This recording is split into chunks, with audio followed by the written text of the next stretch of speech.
The night was supposed to be mine. 20 years of marriage, 20 years of loyalty, 20 years of me holding him up every time he stumbled. A celebration in the middle of Chicago, champagne towers, our names on the banner. Happy anniversary, Helena and Richard Simmons. I should have been walking in on his arm, smiling for the cameras.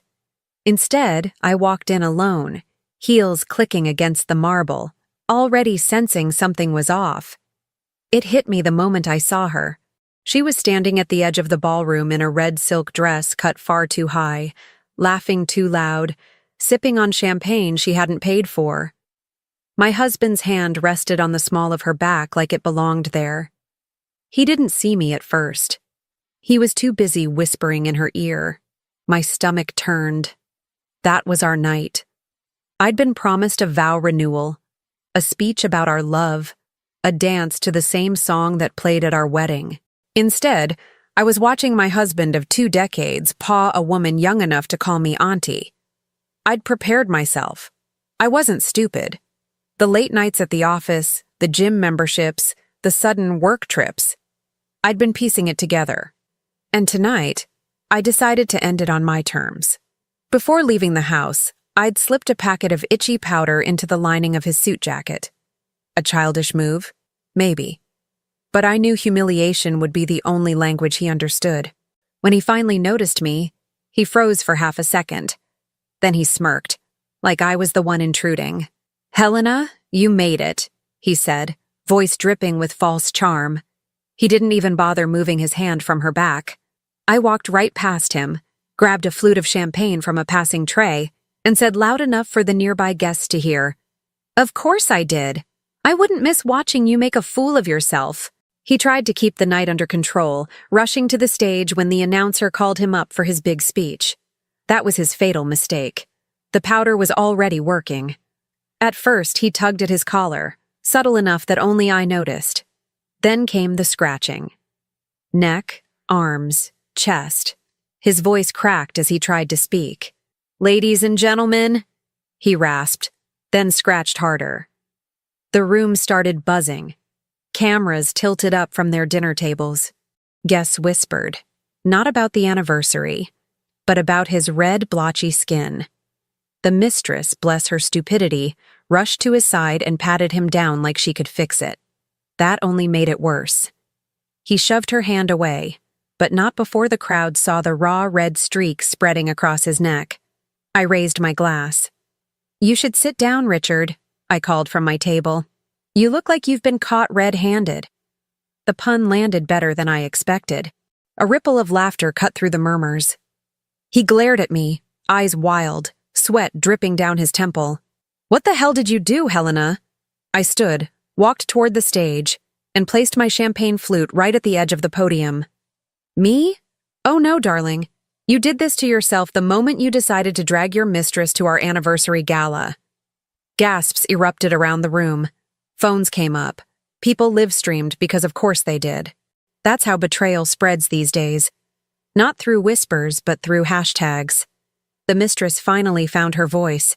"She's crazy. Don't listen to her." I cut her off. "Sweetheart, do yourself a favor. Go back to whatever cheap bar he found you in. You're not built for this level of humiliation." Her face burned crimson, and she stormed off, leaving him scratching and sputtering alone. The audience loved it. Some of them clapped. Some shook their heads. But every single person in that room now knew the truth. Richard lunged toward me, desperate to salvage some dignity. "We can talk about this at home, Helena." I laughed in his face. "Home? The place where I paid the bills? The house I made into a family while you were sneaking around? No, Richard, there is no home anymore." And then I slapped him. Not a weak emotional slap, but a deliberate one. Loud, sharp, echoing across the ballroom. His cheek flamed red to match the rash crawling up his skin. A silence fell, broken only by the click of cameras. I leaned in close enough for him to hear me over the silence. "You just dug your own grave, and I'll be the one throwing in the dirt." Then I turned, grabbed my clutch, and walked out. The sound of his scratching, the murmur of the crowd, the humiliation hanging in the air. I left it all behind me. The cold Chicago night hit me like a second slap, but it felt cleaner than the air inside that ballroom. I didn't cry. I didn't break. I didn't even look back. My heels struck the pavement as I whispered to myself, "This isn't the end, Richard. It's the beginning. And when I'm finished, you won't have a name left to ruin." That was my vow. Not a vow of renewal, not a vow of marriage, a vow of revenge. When I met Richard, I wasn't Helena Simmons, the 42-year-old woman with battle scars. I was Helena Bennett, 22, freshly graduated, wide-eyed and ready to take on Chicago. He was ambitious, charming in a way that felt intoxicating. He had that confidence men wear like a tailored suit, even back when he was broke and still driving a beat-up sedan. He said we were going to build an empire together, and like a fool in love, I believed him. I poured myself into that dream. While he hustled through law school, I worked 2 jobs, one as a receptionist, another waitressing nights. I paid the rent, cooked dinners, and kept the lights on. When my parents died, I inherited a modest sum. I didn't use it to travel or start a business of my own. No, I handed it over to Richard, who promised it would secure our future. That money became the seed capital for his first office downtown. When our daughter Madison was born, I traded my career goals for motherhood. I was the one who stayed home, who managed the endless doctor's visits, the school projects, the playdates. Richard loved to parade us around at firm functions like trophies, smiling for photos with the perfect family. Behind the smiles, though, I carried the weight. The truth was, every promotion I turned down, every dream I shelved, was another brick in the foundation of his success. I should have noticed sooner. The late-night emergencies at the office, the gym sessions that went from an hour to 3, the way his phone never left his side, flipped face down on the counter. When I asked, he laughed it off. "Paranoia doesn't suit you, Helena," he'd say, kissing my cheek before heading out the door. I wanted to believe him. After 20 years, you don't think the man you sacrificed everything for would look you in the eye and lie. The first real crack came from Madison. One evening, she found me in the kitchen, staring at a half-cooked dinner I no longer had the energy to finish. She hesitated, then slid her phone across the counter. "Mom, you need to see this."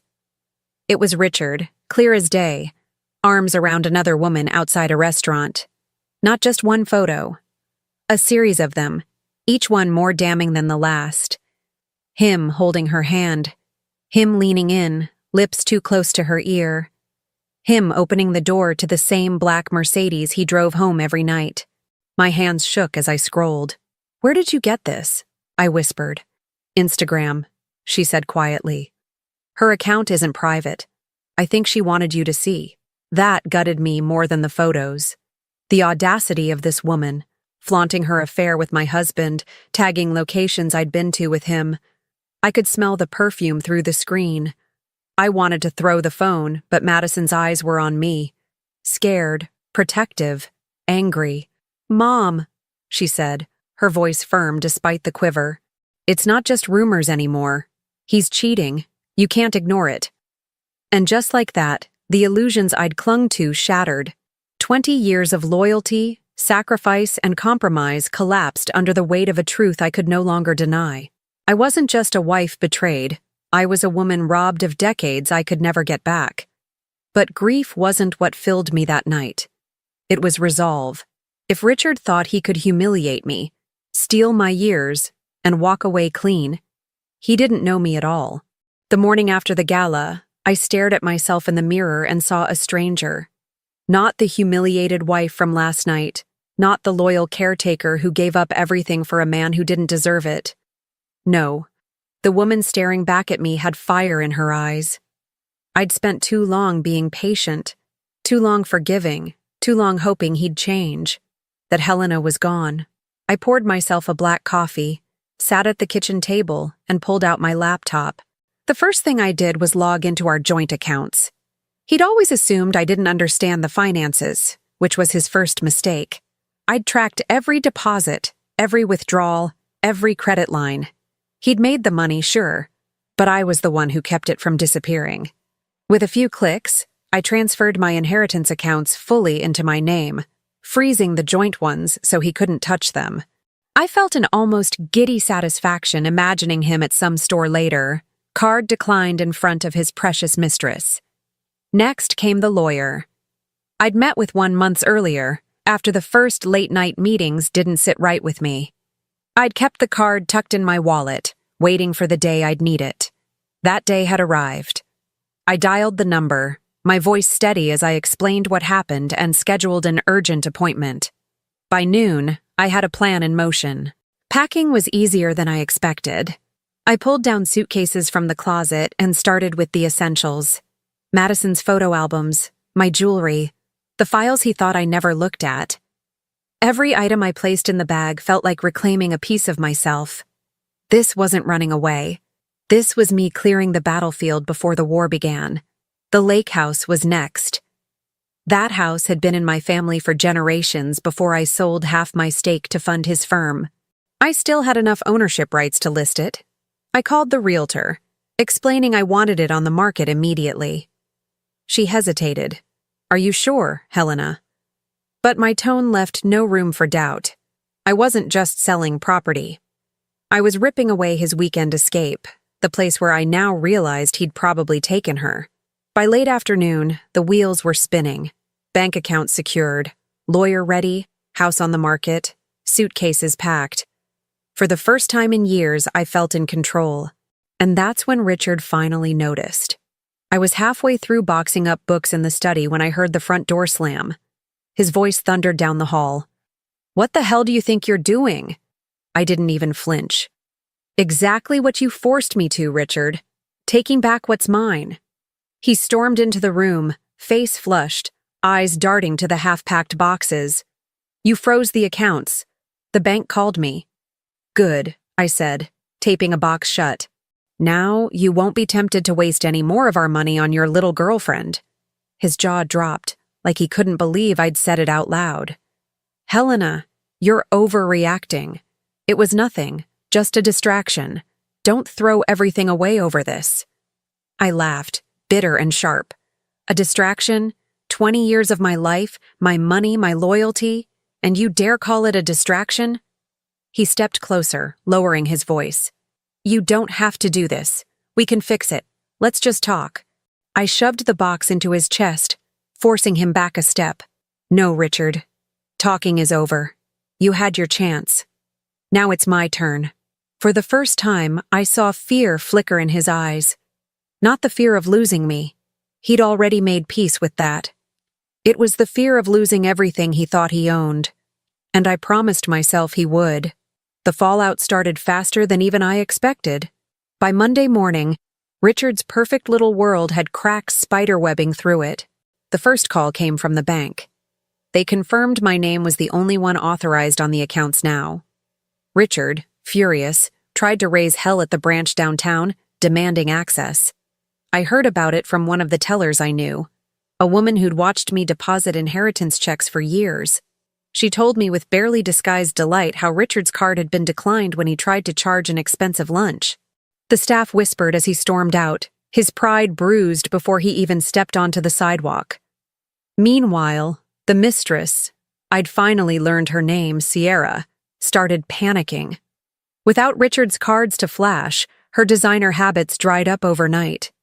Friends told me they'd seen her arguing with him outside his car, her hands flailing while he snapped back, red-faced. I pictured her nails scratching at his arm, the same way she'd clawed her way into my marriage. Let her feel the itch of disappointment now. Our social circle reacted just the way I knew they would, with judgment masked as pity. The Gala humiliation was still the talk of Chicago's upper tier. Clips of Richard scratching himself mid-speech had spread online, turned into GIFs, memes, even TikToks with captions like "cheater rash" and "karma looks good on him." Clients began backing away, concerned more about reputation than loyalty. His phone calls went unanswered. His name stopped appearing on invitation lists. I didn't hide. I showed up at luncheons, hair pulled back, shoulders squared, wearing the pearl earrings my mother left me. People leaned in with hushed voices. Are you okay, Helena? But behind their sympathy was awe. They could see I wasn't broken. I was calculating. And that terrified them almost as much as it terrified Richard. Family was next. My brother-in-law, Nathan, called me late one night. His voice was tight, irritated. Helena, what's going on with Richard? Dad's furious. He said the firm can't survive another scandal. I almost laughed. Maybe your brother should have thought about that before humiliating me in public. Nathan exhaled sharply. Look, I don't care about your marriage. But if you keep going down this path, you'll destroy everything for all of us. His words were meant to scare me, but they only confirmed what I suspected.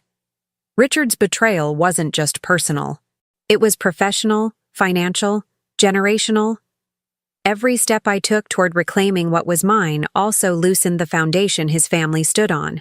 I slept better that night than I had in months. Then came the flowers. White roses, delivered to my condo with a note written in his familiar handwriting. I'm sorry. Let's talk. Don't do this. I didn't even bother reading the rest. Straight into the trash. The next day, he showed up in person. Madison and I had just finished dinner when the buzzer rang. I knew before I looked who it was.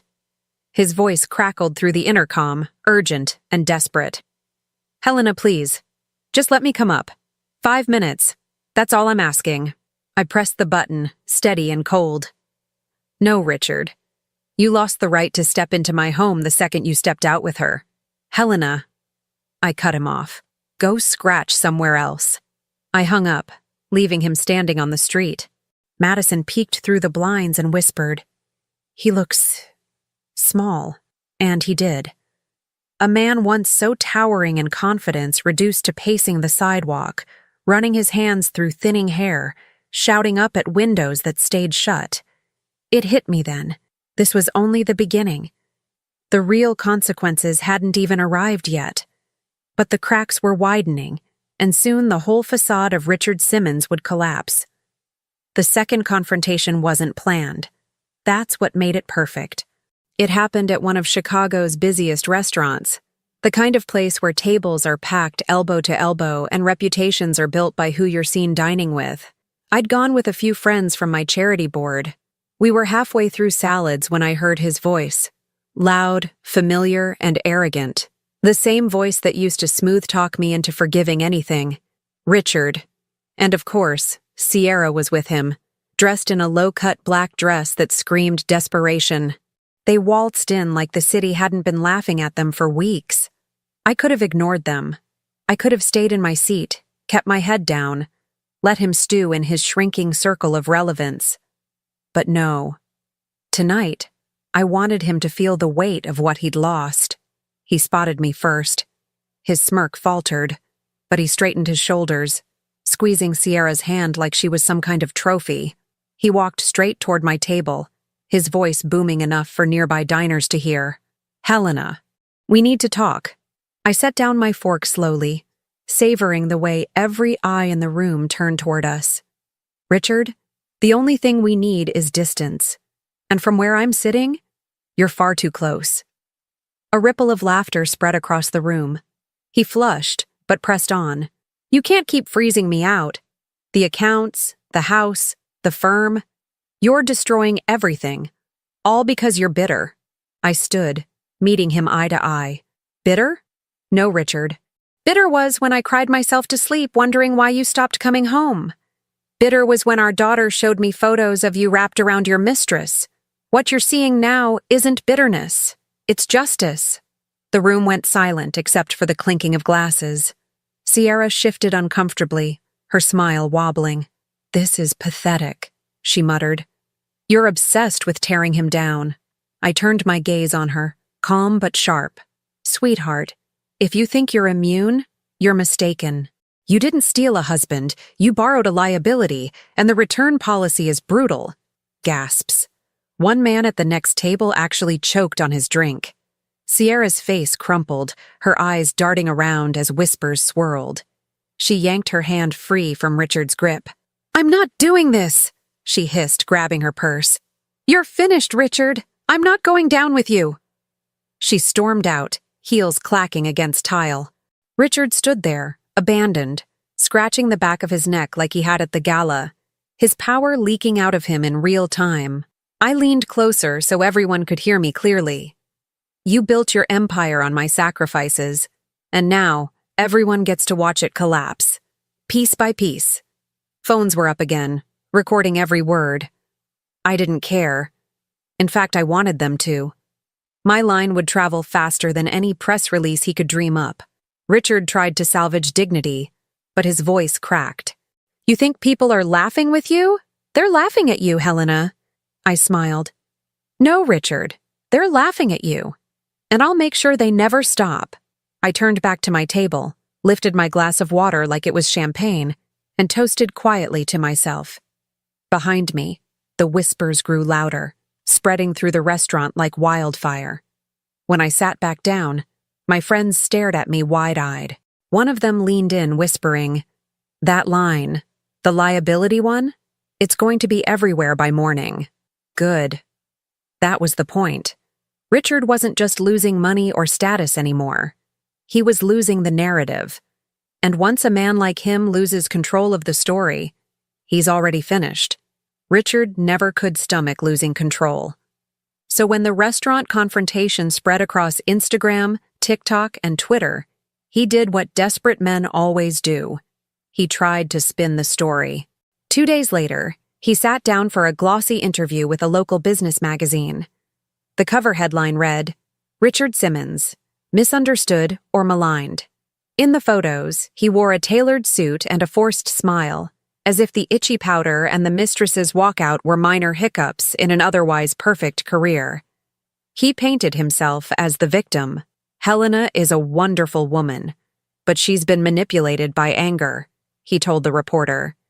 This isn't about infidelity. This is about her trying to ruin my firm after 20 years of hard work. It was laughable. He forgot that people don't buy glossy print anymore. They buy raw footage, unfiltered clips, and screenshots. And that was exactly what started circulating. First came the restaurant video. Someone had captured every word of my line to Sierra. You didn't steal a husband, you borrowed a liability, and the return policy is brutal.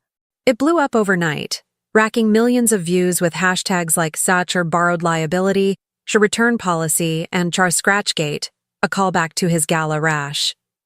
Teenagers were lip-syncing to my words. Women tagged each other under posts saying, "When Helena speaks, we listen." Then came the receipts. Screenshots of his texts leaked, shared by someone anonymous. He'd been promising Sierra apartments, cars, even a travel fund, all on firm accounts. The messages weren't just humiliating. They hinted at financial misconduct. Screenshots of late-night calls, hotel bookings under fake names, and laughable excuses like, "My wife is boring me to death," spread across feeds. I didn't have to lift a finger. Social media did my work for me. Richard tried to clap back with a shaky video on his firm's official Instagram. "These rumors are unfounded," he insisted, sitting stiff in his office chair. "I'm still the man you trusted with your business. Don't believe everything you see online." The comments shredded him alive. "Bro, your wife is a queen. Borrowed liability. Can't come back from that. He's scratching again. Look at his neck." His followers plummeted. Sponsors pulled away. Even a local news station covered the viral saga, splicing clips from the gala and restaurant side by side with sound bites from divorce attorneys about what not to do in high-profile marriages. Sierra tried to save face too, posting a pouty selfie captioned, "Sometimes loyalty is the most expensive thing you can give." She deleted it within an hour after the comments dragged her mercilessly. She vanished from public view after that, leaving Richard alone to drown. The firm held an emergency meeting, which leaked almost instantly. A recording surfaced of partners shouting at Richard about reckless spending, social embarrassment, and losing our biggest client. Hearing him stammer excuses on tape was delicious. Meanwhile, I went about my days calmly, dropping Madison off at her classes, attending yoga, and smiling politely when strangers stopped me on the street. "Are you Helena?" they'd whisper. "We just want you to know we're on your side." For once, I wasn't just a silent partner in his empire. I was the voice people wanted to hear. The narrative wasn't his anymore. It was mine.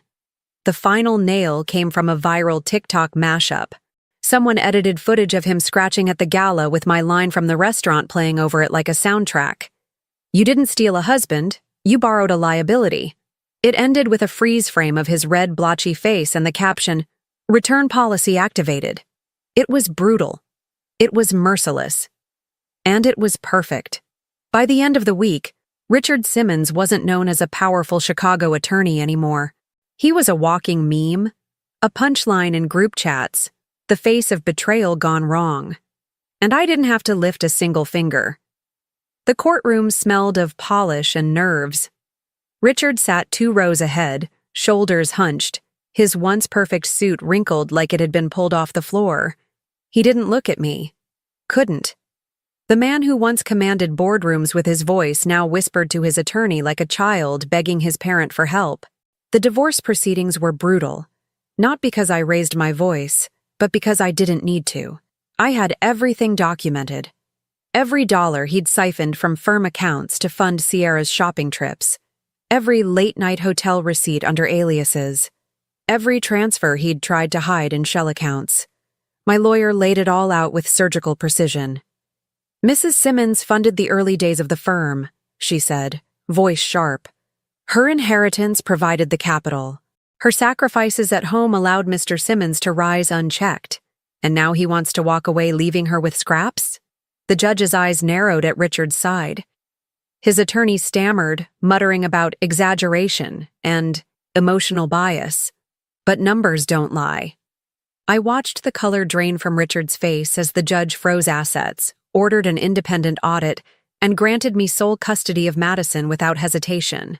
By the end of that week, the house, the lake property, and half the firm were mine. He'd tried to fight for visitation rights, but the videos, him humiliating me at the Gala, parading Sierra in public, drunken nights caught on camera, painted a picture of a man unfit to put family before ego. His family turned colder than the courtroom. His father, a man who'd once treated me like a daughter, called me privately after the ruling. "Helena," he said quietly, "I want you to know, you did the right thing. Richard's been out of control for years. He'll have to face this without my help." It shocked me. For 2 decades, that man had been Richard's safety net, swooping in to cover debts, smooth over scandals, prop up the firm. But now? He sounded tired. Done. Richard's recklessness had cost him not just money, but reputation, and his father wasn't willing to bleed for him again. Nathan, his brother, wasn't any gentler. "You've ruined us!" Richard shouted at him in the courthouse parking lot one afternoon. I overheard as I walked past, unseen. Nathan shoved him back against the car. "No, you ruined yourself. Don't drag me down with you." Then he got in his car and drove off, leaving Richard standing there like a man with no allies left. Sierra, meanwhile, tried to hold on to the scraps of whatever relationship they had. But she was nothing without the designer bags, the fancy dinners, the shiny veneer of success. When Richard's cards stopped working, she grew restless. A friend later told me she was spotted screaming at him outside a motel, calling him broke, before storming off with a new man. She hasn't been seen with him since. The financial collapse was swift. Clients pulled their contracts from the firm, not wanting their brands tied to the circus his name had become. The audit revealed misappropriations that would take years to untangle, leaving his partners to sue him personally for damages. With assets frozen and half legally transferred to me, Richard's accounts dried up. His penthouse lease expired, and with no one willing to co-sign, he had no choice but to check into a cheap extended-stay hotel on the outskirts of the city. Madison didn't ask about him often, but when she did, I was honest. "He's learning consequences," I told her gently. "That's something every adult has to face eventually." The irony wasn't lost on me. For years, Richard had believed rules were for other people, consequences for weaker men. He'd built a career skating past accountability. And now, the same arrogance that carried him to the top was dragging him into the dirt. One night, I drove past the courthouse after a late meeting with my lawyer. I saw him outside on the steps, sitting alone with his head in his hands. No entourage, no mistress, no allies. Just Richard. The man who once strutted through life with his chin high was now small, slouched, defeated. I didn't stop. I didn't roll down the window. I just kept driving, knowing that this, the isolation, the emptiness, the silence, was only the beginning of his real punishment. By the end of the month, Richard Simmons was broke, disowned, and abandoned. The man who once lectured me about sacrifice now slept on scratchy motel sheets, haunted by the echo of his own downfall. And I, Helena Simmons, was free. The divorce was finalized on a rainy Thursday morning. I signed the last set of documents with steady hands, while Richard slumped across the table, his pen scratching like it weighed 50 pounds. When the judge's gavel came down, it was over. 20 years, reduced to paper, signatures, and silence. I thought that would be the last I'd see of him. But Richard wasn't done. He called twice that night, both times leaving voicemails I didn't bother listening to. The third time, he showed up in person. Not at my condo, he didn't dare, but at the old house we once shared. I hadn't stepped inside since moving out, but I still had a key. Something in me said to go, to face him one final time. The house felt hollow. Furniture covered with sheets, the air stale, no warmth left in its walls. Richard stood in the living room, a shadow of himself. His suit was wrinkled, hair unkempt, eyes bloodshot. He looked smaller somehow, like the weight of his downfall had physically compressed him.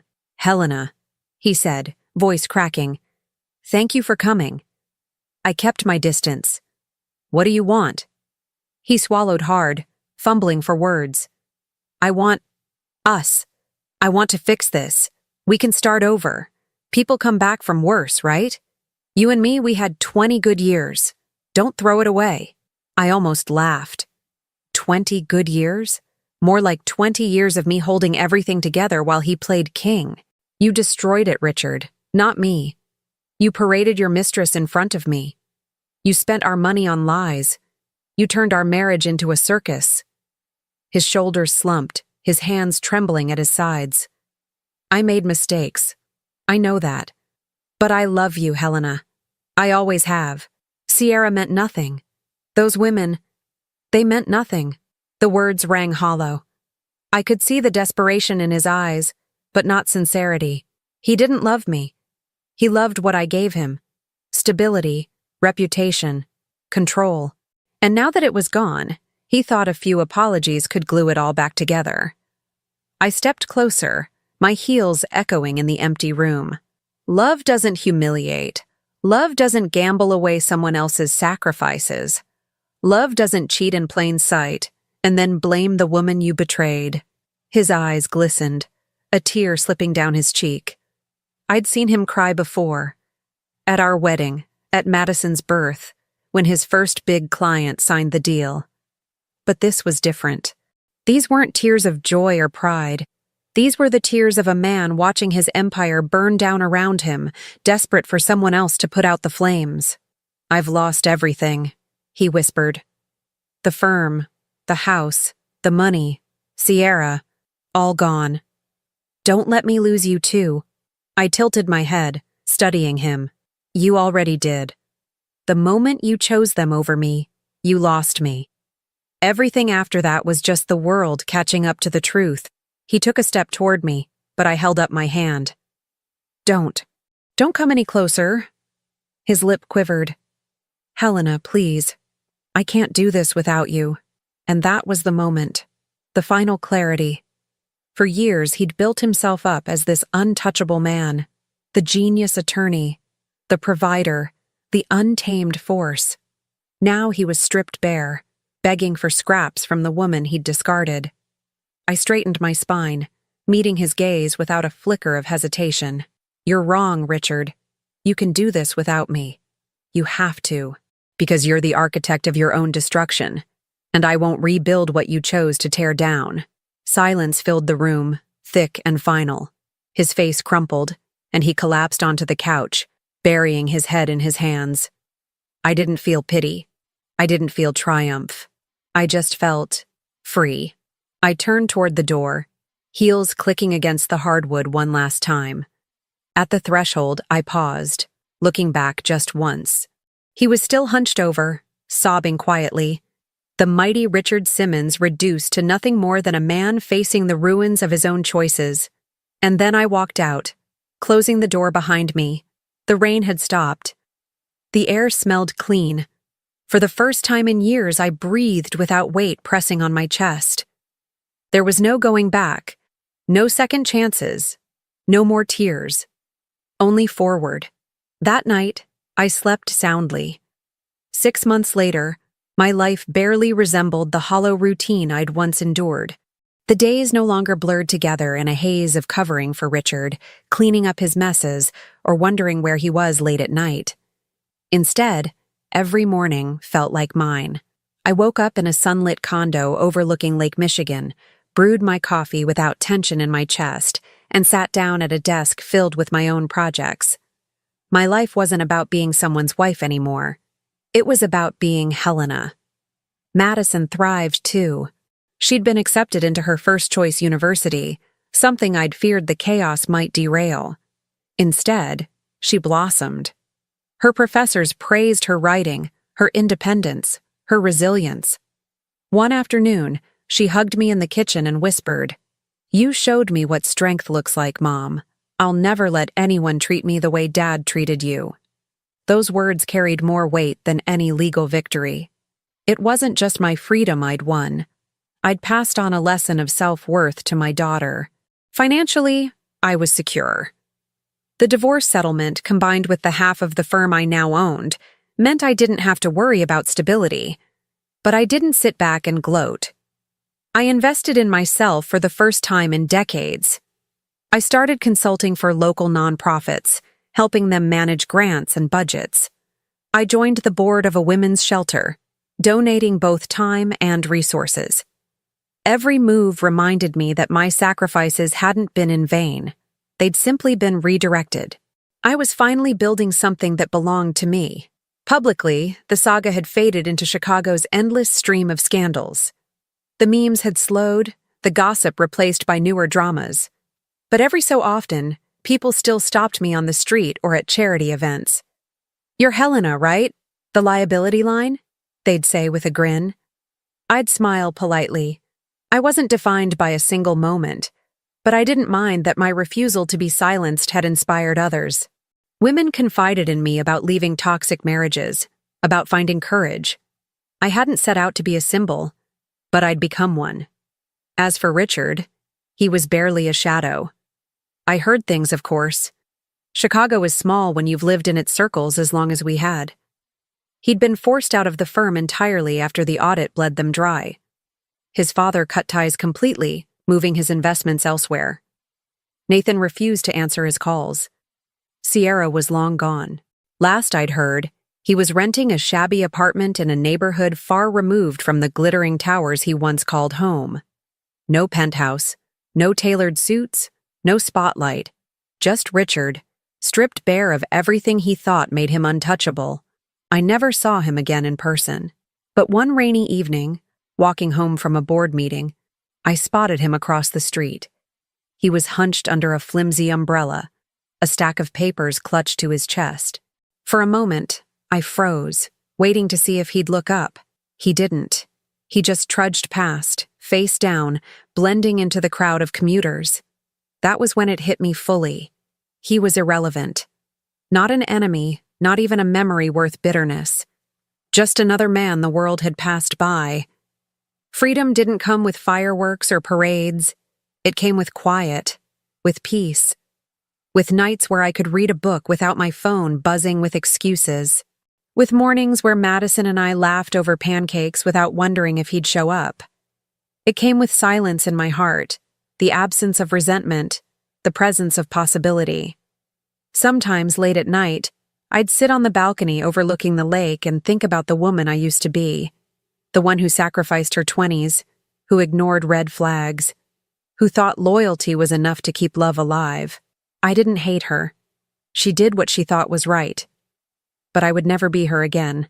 Now, I was the woman who had walked through betrayal and fire and come out stronger. The woman who could stand alone and not feel lonely. The woman who finally understood that freedom wasn't given. It was taken, reclaimed, fought for. And if betrayal was the price of that clarity, then so be it.